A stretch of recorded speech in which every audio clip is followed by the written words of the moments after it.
ہم پر رحم کرو، اشنا شاہ کے بیان نے آگ لگا دی۔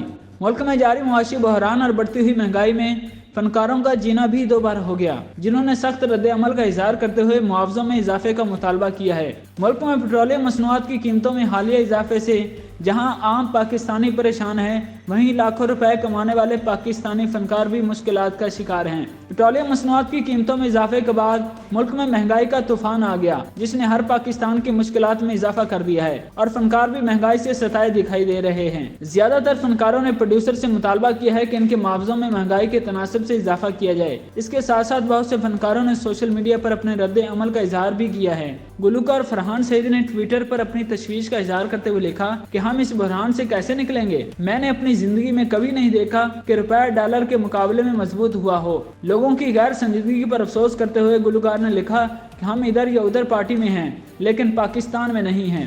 کسی کو فکر نہیں ہے کہ ہم کہاں پہنچ گئے ہیں، کیا ہم نے امید چھوڑ دی ہے؟ اداکار اعجاز اسلم نے سیاسی پریس کانفرنسوں پر تنقید کرتے ہوئے لکھا کہ ان کانفرنسوں میں صرف ایک دوسرے پر الزامات لگائے جاتے ہیں، جبکہ ہم مشکلات کی چکی میں پس رہے ہیں۔ ملک کو مستحکم کرنے کی منصوبہ بندی پر کوئی شخص گفتگو نہیں کرتا۔ کرنسی کی قدر گر رہی ہے اور عام آدمی کے لیے ضروریات زندگی کا حصول ممکن نہیں رہا۔ ہم پر رحم کرو۔